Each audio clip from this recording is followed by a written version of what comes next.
was super excited about that deer when I first saw it. The closer it got, the more I decided it was too young.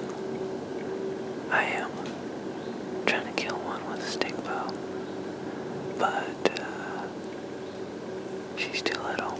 She's too young. I only saw that one little bitty deer, but it's better than I have been doing, so I'm struggling.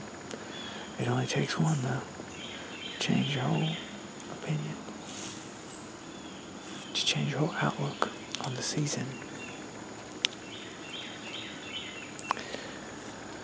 But if you ain't on nothing, you can't expect nothing. And I ain't on nothing.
We're hunting. It's October 10th.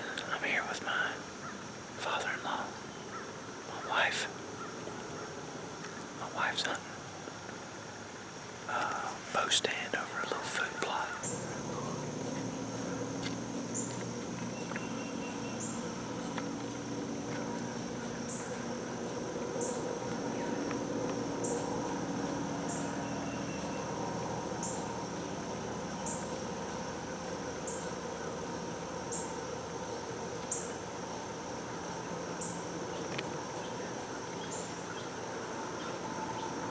Afraid that deer's got my ground scent.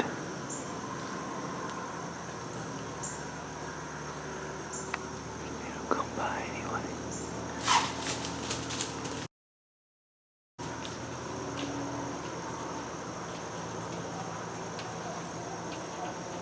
The way this stand sets up is I have a heavy trail right here. It's probably about 10 yards from the base of the tree.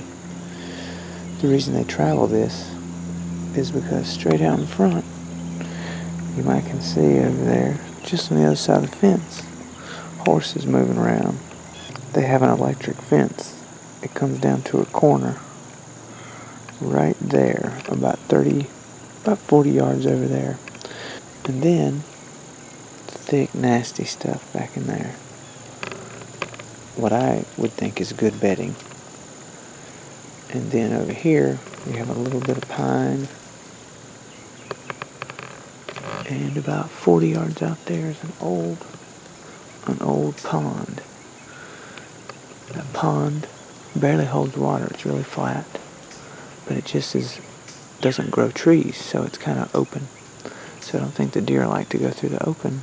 I think they like to come through this little vein. It's only about 50 yards wide. It falls in right by me pretty often. I've never killed a deer out of the stand, but I've seen a good many deer.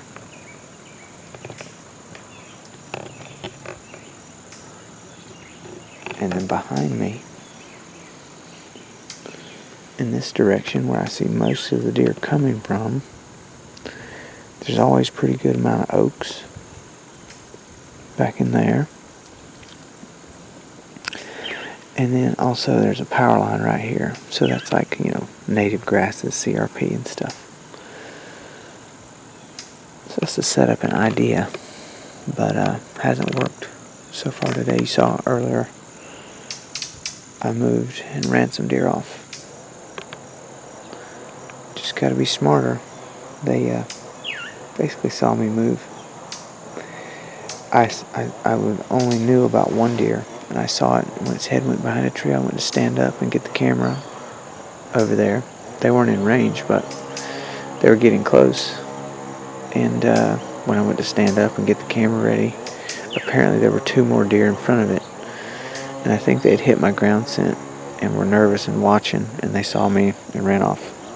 Good afternoon, folks. October 10th, South Carolina. Game Zone 3. It's about 80 degrees. I just got in the stand. It's about 5 o'clock. I'm in the same place I hunted this morning, just because I saw so many deer.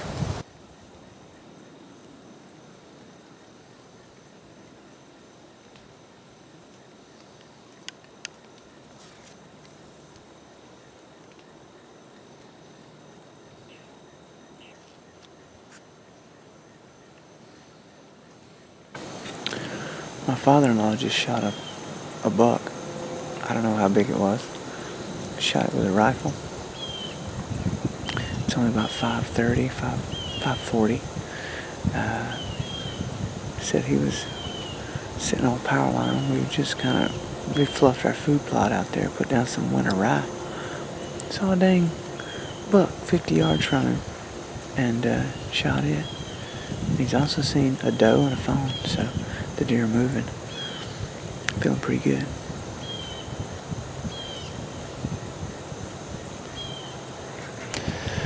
Well, it looks like that's going to be the end of it today. Getting pretty frustrated and discouraged. I try to pick the hardest places to get to, climb, sneak. And then I have my father-in-law come out here, shoot a buck with a rifle. This is the first day he's hunted this year. I've had at least 10 sits. I haven't seen a buck.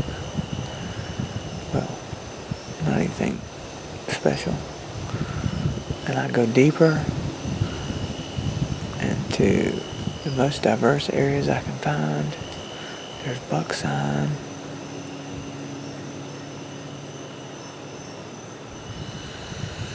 I mean, I did miss that little doe first time I went hunting this year.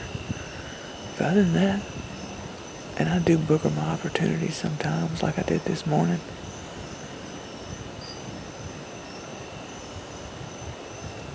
But you know what? In deer hunting, when it works out, it works out. It just does.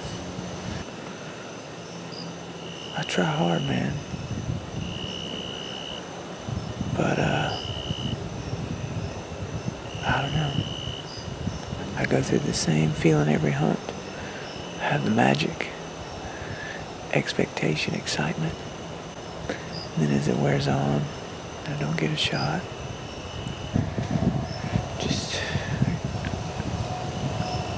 I get frustrated. There's a deer over there.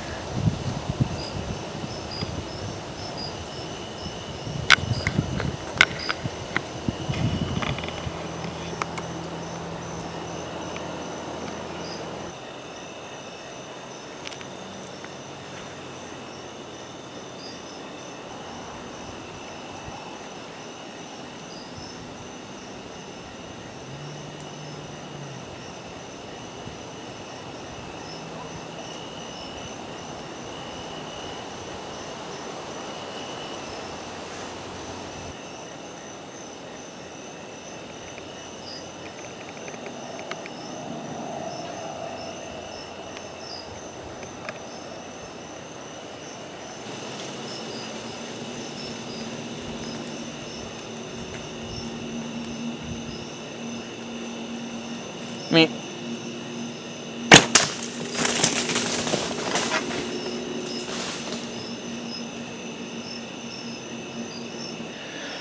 I don't know if you guys saw any of that. I think I hit a deer. I hope it's good. Super dark. Little buck. We'll be with you in a little while. So this is the buck I shot in the dark, man. I cannot be more happy. He bled really good. Honestly though, I was worried. We had tracked him probably What do you think, 150 yards, Mike? At least. My father-in-law, he's filming for me, and he helped me find him. He shot a big buck tonight. But dude, I'm so happy and proud to have killed one with that bow. I've been toting that thing for 1.5 years, probably. And then, you know, you've seen my ups and downs, but that was a really good shot. I think it went hard down because he was very close to me, about 8 yards. Not the biggest buck in the world, but this is dude, a win for me, man. Killing one with a stick bow, I can't be more happy. October 10th. Good deal. Thanks, man. Dude, what a good day. Holy crap. This concludes the journey of taking an animal with the bow I made. I call this bow Nynaeve. I've been carrying it for the latter part of last season and all of this season. Hopefully you've watched my other videos and seen the ups and downs and the difficulties of trying to make this happen. It finally happened on October 10th. I got a super close shot on a buck I was really proud to take. I find extreme enjoyment in trying to take animals with equipment I've made myself. This just gets me closer to the animals, makes the task extremely difficult, and it gets me in the woods a lot. So I find taking a deer sort of a bittersweet experience. That's one reason I like to make it as hard on myself as possible. When it does come together, I'm extremely happy, but also I do find taking a deer, such a beautiful creature, bittersweet in that you're sad that you had to kill an animal, but also it gives me extreme sense of accomplishment. I love getting out in God's creation and experiencing it in this way. There will be more videos to come when I finish my next bow. Thank you. Bye-bye.